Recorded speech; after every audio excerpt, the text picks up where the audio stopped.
Shabbat Shalom para cada uno de ustedes, hermanos en Yeshua el Mesías. Hoy, Fusión Cristiana Universal estará transmitiendo el mensaje que el Salvador del mundo impartió en su primer año de evangelización allá en Israel, exactamente en el templo de Jerusalén. Su discurso fue sobre que él era la luz del mundo. Para que tú estés enervado, tengas esa óptica suficiente para meditar esta palabra, cerrando tus ojos y abriendo el ojo del pensamiento. De lo contrario, no vas a saber el sabor espiritual de esta cátedra. Iniciamos. Yeshua está todavía en Jerusalén, no dentro de los patios del templo. Está en una vasta estancia bien adornada, una de las tantas que hay diseminada dentro del recinto amurallado, que es tan grande como un pueblo. Ha entrado en ella hace poco. Todavía va andando al lado del que le ha invitado a entrar. Quizás para protegerle del viento frío que sopla en el Moira. Detrás de él van los apóstoles y algunos discípulos. Digo algunos porque además de Isaac y Marcián está Jonatán, mezclados entre la gente que también entra detrás del maestro, aquel levita Zacarías que pocos días antes le había dicho que quería ser su discípulo, y también otros dos que ya he visto con los discípulos y cuyo nombre ignoro.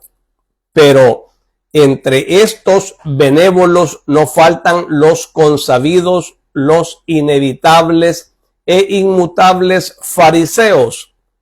Se paran casi en la puerta como se hubieran encontrado allí por azar para discutir de negocios. Entre tanto, están allí para oír. Vivamente esperan los presentes la palabra del Señor. Él mira a este grupo de distintas nacionalidades. Es cosa visible y no todas palestinas, aunque sí de religión hebraica. Mira a este grupo de personas, muchas de las cuales quizás mañana se esparcirán por las regiones de que provienen y llevarán a ellas su palabra diciendo: hemos oído al hombre del que dicen que es nuestro Mesías, y no les habla a ellos que ya están instruidos en la ley, de la ley, como hace muchas veces, cuando comprende que tiene ante sí ignorancias o fes debilitadas, sino que habla de sí mismo para que le conozcan. Inicia de la siguiente manera: yo soy la luz del mundo, y quien me sigue no caminará por las tinieblas, sino que tendrá la luz de la vida. Y calla tras haber anunciado el tema del discurso que va a desarrollar. como hace habitualmente cuando está para pronunciar un gran discurso. Calla para dar tiempo a la gente de decidir si el argumento les interesa o no, y dar también tiempo de irse a aquellos quienes el tema propuesto no les interesa. De los presentes no se marcha nadie. Es más, los fariseos que estaban en la puerta, ocupados en una conversación forzada, y dos, cuando todo rumor ha cesado, Yeshua repite la frase dicha antes con voz aún más fuerte e incisiva y prosigue: yo, siendo el Hijo del Padre, que es el Padre de la luz, soy la luz del mundo. Un hijo siempre asemeja al Padre que le engendró y tiene su misma naturaleza. Igualmente, yo asemejo a aquel que me ha engendrado y tengo su naturaleza. Dios, el Altísimo, el Espíritu perfecto e infinito, es luz de amor, luz de sabiduría, luz de potencia, luz de bondad, luz de belleza. Él es el Padre de las luces, y quien vive de él y en él, al estar en la luz, ve, y es deseo de Dios que las criaturas vean. Él ha dado al hombre el intelecto y el sentimiento para que pudiera ver la luz, o sea, verle a él y comprenderla y amarla. Ha dado al hombre los ojos que pudiera ver lo más bello de entre lo creado, lo que constituye la perfección de los elementos, aquello por lo cual es visible la creación, y que es una de las primeras acciones de Dios creador y lleva el signo más visible de su creador, la luz incorpórea, luminosa, beatífica, consoladora, necesaria, como necesario es el Padre de todos, Dios eterno y altísimo. Por una orden de su pensamiento, Él creó el firmamento y la tierra, o sea, la masa, la atmósfera y la masa del polvo, lo incorpóreo, y lo corpóreo, lo ligerísimo y lo pesado, pero ambas cosas todavía pobres y vacías, informes, todavía por estar envueltas en las tinieblas, vacías todavía de astros y de vidas, mas para dar a la tierra y al firmamento su verdadera fisonomía, para hacer de ellos dos cosas hermosas, útiles, adecuadas para la prosecución de la obra creadora. El Espíritu de Dios que aleteaba por encima de las aguas y era todo uno con el Creador que estaba y con el inspirador que impulsaba a crear para poder no solo amarse a sí mismo en el Padre y en el Hijo, sino también amar a un número infinito de criaturas llamados astros, planetas, aguas, mares, florestas, árboles, flores, animales que volasen, que zigzagueasen, que se arrastrasen, que corrieran, que saltaran,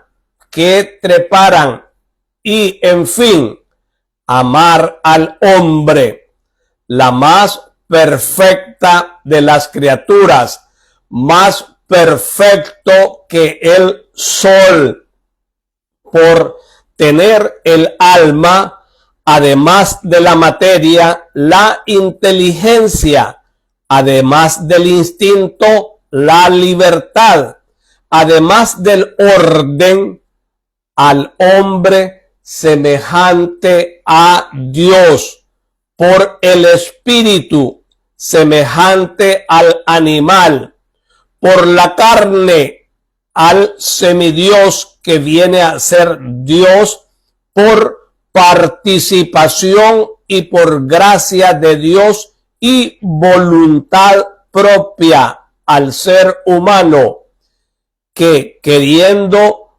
puede transformarse en ángel, al amadísimo de la creación sensible, para el cual, aun sabiéndolo pecador, desde antes de que el tiempo existiera, preparó el Salvador, la víctima en el ser amado, sin medida, en el Hijo, en el Verbo, por el que todo ha sido hecho, mas para dar a la tierra y al firmamento su verdadera fisonomía, decía: he aquí que el Espíritu de Dios, aleteando en el cosmos, grita, y es la primera manifestación de la palabra: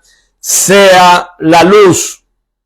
Y la luz es buena, salutífera, potente durante el día, tenue durante la noche, pero imperecedera mientras dure el tiempo.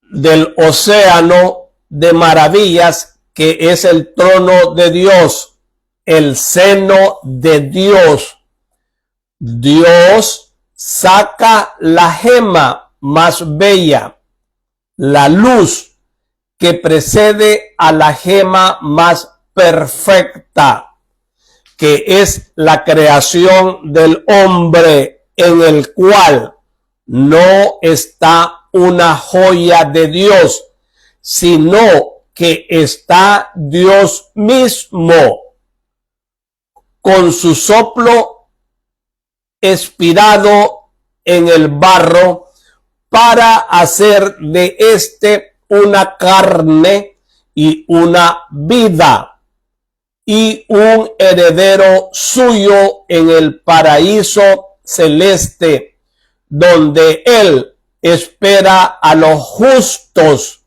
a los hijos, para gozarse en ellos y ellos en él. Si al principio de la creación Dios quiso la luz sobre sus obras, si para hacer la luz se sirvió de su palabra, si Dios a los más amados dona su semejanza más perfecta, la luz, luz material jubilosa, incorpórea, luz espiritual, sabia y santificadora. ¿Podrá no haber dado al Hijo de su amor aquello que Él mismo es? En verdad, a aquel en quien Abba eterno, Él se complace, el Altísimo le ha dado todo y ha querido que de ese todo la luz fuera primero y potentísima, para que sin esperar a subir al cielo, los hombres conocieran las maravillas de la triada, aquello que hace cantar a los felices coros de los cielos, cantar por la armonía del maravillado júbilo que les viene a los ángeles del hecho de mirar a la luz, o sea, a Dios, a la luz que llena el paraíso y hace felices todos los que lo habitan. Yo soy la luz del mundo. Quien me sigue no caminará en las tinieblas, sino que tendrá la luz de la vida. De la misma manera que la luz en la tierra informe consintió la vida a las plantas y a los animales, mi luz consiente a los espíritus la vida eterna. Yo, la luz que yo soy, creo en vosotros la vida y la mantengo, la aumento, os creo de nuevo en ella, os transformo, os llevo a la morada de Dios por caminos de sabiduría, de amor, de santificación. Quien tiene en sí la luz, tiene en sí a Dios, porque la luz es una con la caridad, y quien tiene la caridad tiene a Dios. Quien en sí la luz tiene en sí la vida, porque Dios está donde su dilecto Hijo es recibido. Dices palabras sin razón. ¿Quién ha visto lo que es Dios? Ni siquiera Moisés vio a Dios, porque en el Horeb, en cuanto supo quién hablaba detrás de la zarza que ardía, se cubrió el rostro y tampoco las otras veces pudo verle entre los rayos cegadores. Y tú dices que has visto a Dios. A Moisés, que solo le oyó hablar, le quedó un esplendor en el rostro. Pero tú, ¿qué luz tienes en tu cara? Eres un pobre Galileo de cara pálida, como la mayoría de vosotros. Eres un enfermo, cansado y enjuto. Verdaderamente, si hubieras visto a Dios y Él te amara, no estarías como uno que está próximo a la muerte. ¿Pretendes dar la vida? Tú que ni para ti mismo la tienes? Y menean la cabeza compadeciéndole con ironía. El maestro dice: Dios es la luz y yo sé cuál es su luz, porque los hijos conocen a su padre y porque cada uno se conoce a sí mismo. Yo conozco al Padre mío y sé quién soy yo. Soy la luz del mundo. Soy la luz porque mi Padre es la luz y me ha engendrado dándome su naturaleza. La palabra no es distinta del pensamiento, porque la palabra expresa que el intelecto piensa. Y además, ¿ya no conocéis a los profetas? ¿No os acordáis de Ezequiel y sobre todo de Daniel, describiendo a Dios visto en la visión en el carro de los 4 animales? Dice el primero: en el trono estaba uno que por el aspecto parecía un hombre, y dentro de él y en torno a él vi una especie de electro, como la apariencia de fuego, y hacia arriba y hacia abajo de sus caderas vi como una especie de fuego que resplandecía en torno, como el aspecto del arco iris cuando se forma en la nube en día de lluvia. Tal era el aspecto del resplandor de entorno. Y dice Daniel: yo estaba observando hasta que fueron alzados unos tronos y el secular de los días se sentó. Sus vestiduras eran blancas como la nieve, sus cabellos como la cándida lana. Vivas llamas era su trono, las ruedas de su trono fuego a llamaradas. Un río de fuego fluía rápido delante de él. Así es Dios y así seré yo cuando venga a juzgaros. Tu testimonio no es válido. Te das testimonio a ti mismo. Por tanto, ¿qué valor tiene tu testimonio? Para nosotros no es verdadero.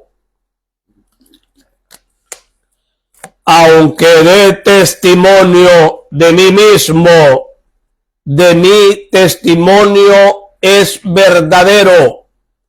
Lo repito, mi testimonio es verdadero, porque sé de dónde he venido y a dónde voy. Pero vosotros no sabéis ni de dónde vengo ni a dónde voy. Vuestra sabiduría es lo que veis.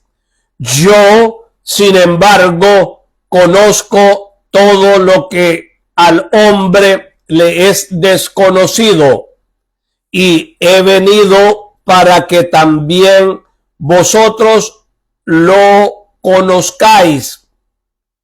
Por esto he dicho que soy la luz, porque la luz hace conocer lo que celaban las sombras. En el cielo hay luz, en la tierra reinan mucho las tinieblas y celan las verdades a los espíritus, porque las tinieblas odian a los espíritus de los hombres y no quieren que conozcan la verdad y las verdades, para que no se santifiquen. Y para esto he venido, para que tengáis luz y por tanto vida.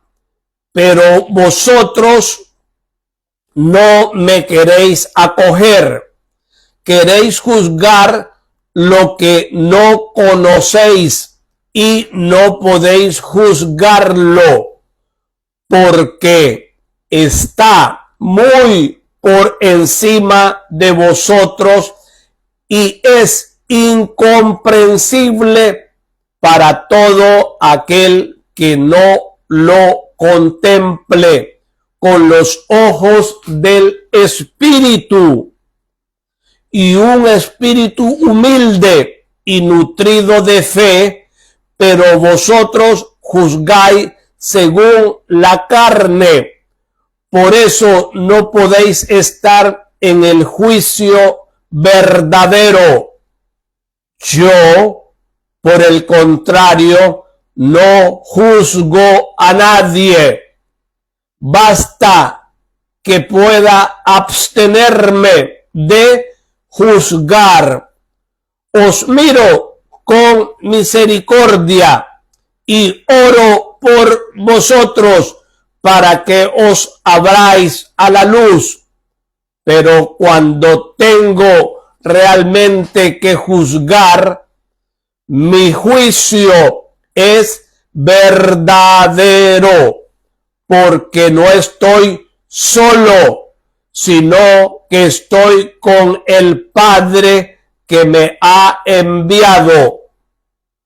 Y Él ve desde su gloria el interior de los corazones, y como ve el vuestro, ve el mío.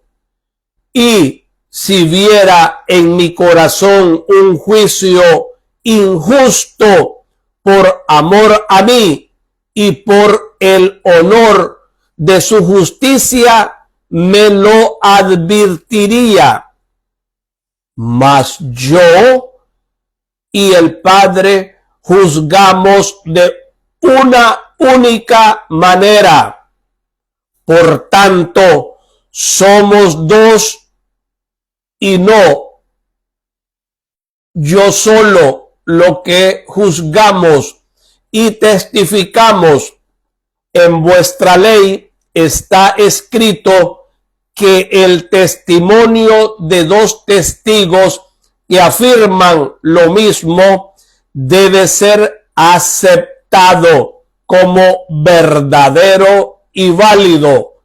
Yo, pues, doy testimonio de mi naturaleza, y conmigo el Padre que me ha enviado testifica lo mismo. Por tanto, lo que digo es verdad. Nosotros no oímos la voz del Altísimo. Tú lo dices que es tu Padre. Él habló de mí en el Jordán. Bien, pero no estaba solo tú en el Jordán, también estaba Juan. Pudo hablarle a él. Era un gran profeta. Con vuestros propios labios os condenáis decidme, ¿quién habla por los labios de los profetas? El Espíritu de Dios. Y para vosotros, Juan era profeta, uno de los mayores, sino el mayor. Y entonces, ¿por qué no habéis creído en sus palabras y no creéis? Él me indicaba como el Cordero de Dios, venido a cancelar los pecados del mundo, a quien le preguntaba si era el Cristo, decía: no soy el Cristo, sino el que le precede, porque existía antes de mí y yo no le conocía, pero el que me tomó desde el vientre de mi madre y me ha investido en el desierto y me ha mandado a bautizar, me ha dicho: aquel sobre el que verás descender el Espíritu es el que bautizará con el Espíritu Santo y en fuego. ¿No os acordáis? Pues muchos de vosotros estabais presentes. ¿Por qué, pues, no creéis en el profeta que me indicó, habiendo oído las palabras del cielo? ¿Debo decir al Padre mío que su pueblo ya no cree en los profetas? Pero, ¿dónde está el Padre tuyo? José, el carpintero, duerme desde hace años en el sepulcro. Tú ya no tienes padre. Vosotros no me conocéis a mí, ni conocéis a mi Padre. Pero si quisierais conocerme, conocerías también a mi verdadero Padre. Eres un endemoniado y un embustero.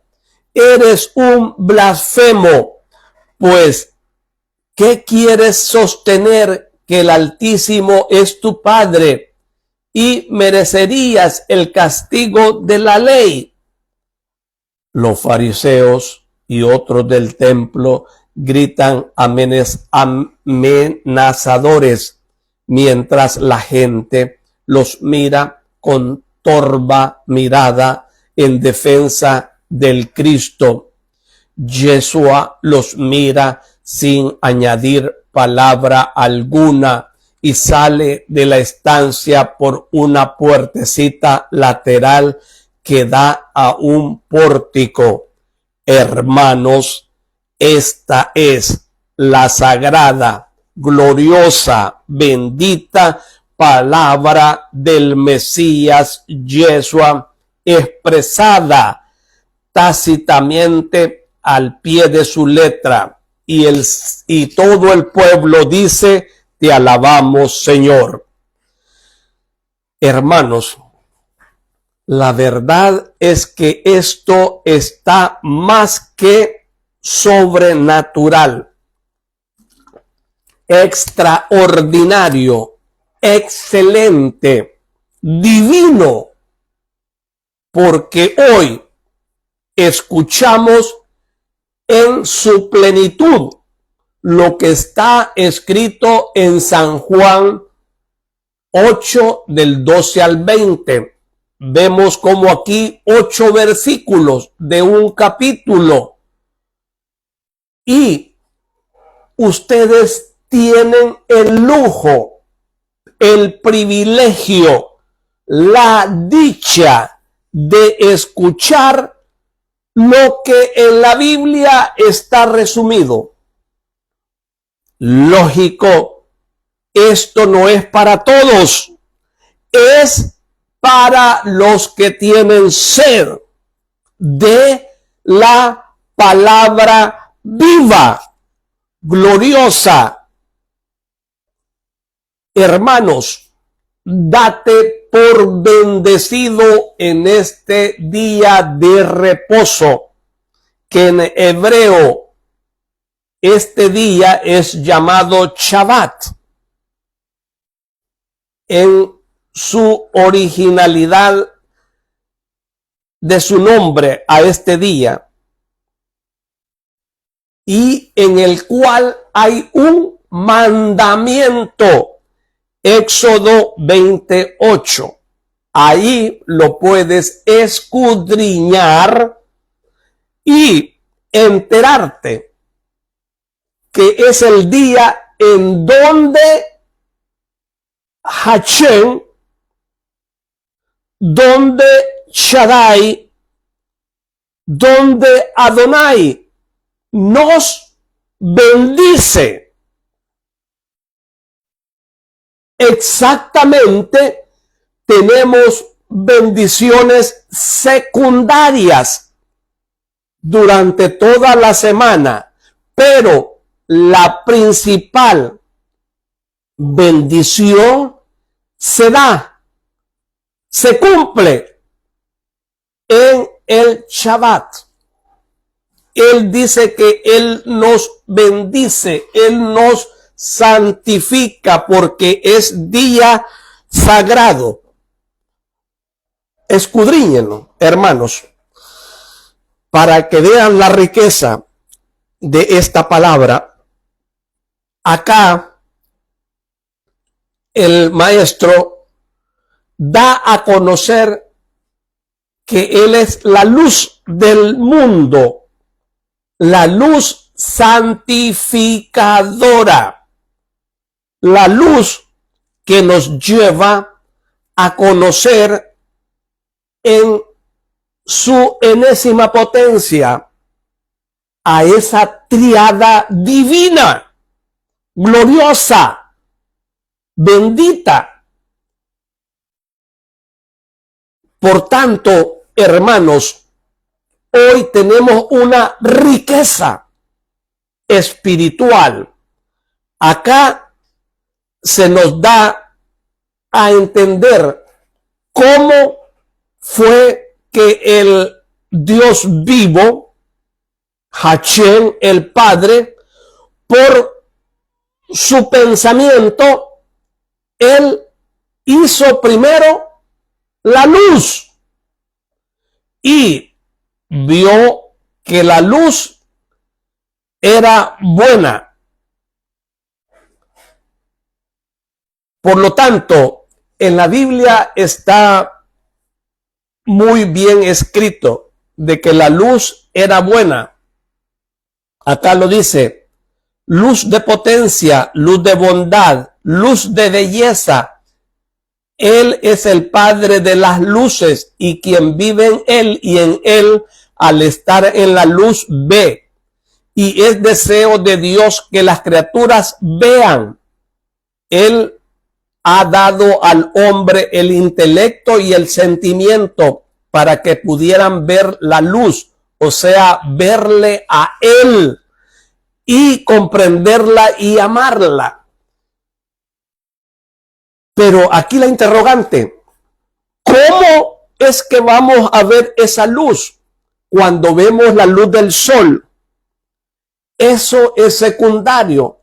La verdadera luz es la que se da cuando nosotros meditamos.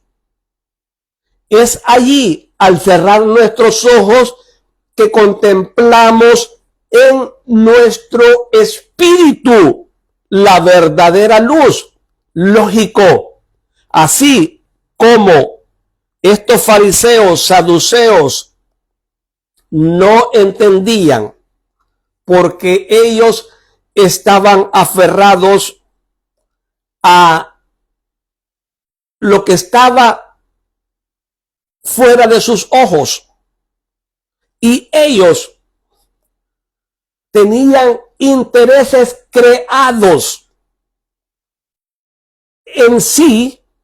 Ellos lo que amaban era el poder, las riquezas, la vanagloria. Por tanto, en ese ambiente hacían cada vez más, cada día, nuevos preceptos, nuevas normas, tanto así que llegan a 613 preceptos y normas. Hubo alguno inteligente ahí, no tanto espiritual, en el cual les dijo: oye, oigan, y esto haber sido del pueblo y de ellos, en el cual le dijeron: ya no aguantamos con 613 y quieren hacer más. No. Entonces vemos aquí cómo están degenerando la esencia de la palabra de Dios. Cuando ellos empiezan a hacer esa torre de Babel espiritual, haciendo cada día preceptos, normas, reglas para llegar al Padre.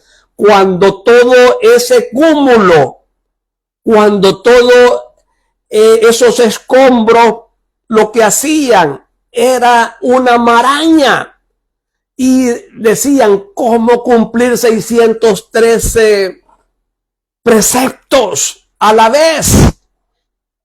Es por eso que el Padre de las Luces envía a su Hijo, porque están haciendo un tráfico de la verdadera, de la esencia espiritual que Dios quiere. Hachén dicta 10 mandamientos. El Hijo, cuando llega, dicta 1. ¿Y por qué lo dicta Él? Porque Él inicia un nuevo trasfondo. Él empieza a cambiar los conceptos, los nombres. Ya Él no dice mi templo. ¿Por qué? Porque Él hace una nueva iglesia. Templo e iglesia cambian. En el templo, allí es la casa del tesoro. Allí es donde hay alfolís. ¿Qué significa alfolí? Graneros. Es donde agricultores y ganaderos llevaban el diezmo, su primicia. Pero aquí cambia radicalmente todo, y la iglesia del Señor ya no va a tener alfolí. Ya va a ser distinto, porque da un mandamiento nuevo: amar a Dios y al prójimo como a uno mismo. Queda abolido el diezmo. O sea, porque con el diezmo, fariseos, rabíes, sacerdotes y los letrados comerciaban, traficaban, cambiaban, daban sí a la gente, pero no en la medida que recibían, sino que ellos se quedaban con la mejor parte para venderla y todo lo demás. Había ahí un completo degenere. Por lo tanto, hermanos, es que el Señor viene desde el cielo como verbo a cambiar radicalmente todo esto que se estaba en una maraña, en un comercio ilícito. Por lo tanto, Él cambia el diezmo por un mandamiento nuevo. Un mandamiento nuevo les doy, que se amen los unos a los otros. ¿Por qué? Porque antes quería que ustedes amaran al prójimo llevando el diezmo, compartiendo sus cosechas. El ganado que ustedes tenían, quería el primero, el mejor de los bovinos. Por lo tanto, aquí, como este sector clerical, este estrato de la iglesia, hace mal uso del diezmo, y por lo tanto el Señor lo viene a abolir y dando un nuevo mandamiento: que nos amemos. Que si yo tengo una casa grande, tengo que construir en mi solar, en mi yarda, un refugio, una pequeña casa, un cuarto, una habitación para ayudar al indigente, a la viuda, al huérfano, al pobre, compartiendo. Y aquí es de cómo cambian los roles del diezmo a un nuevo mandamiento. ¿Por qué? Porque el clero de esa época hizo mal uso del diezmo. Y es aquí donde el Mesías los increpa: raza de víboras, y así muchas otras cosas más. Hipócritas, les decía.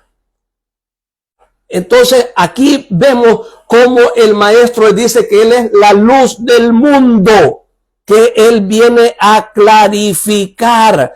Vemos acá, para terminar, el hombre semejante a Dios por el espíritu, semejante al animal por la carne, al semidios que viene a ser Dios por participación y por gracia de Dios y voluntad propia, al ser humano que queriendo puede transformarse en ángel. La palabra dice aquí muchas veces de que nosotros, como somos hijos de Dios, somos semidioses. ¿En qué sentido?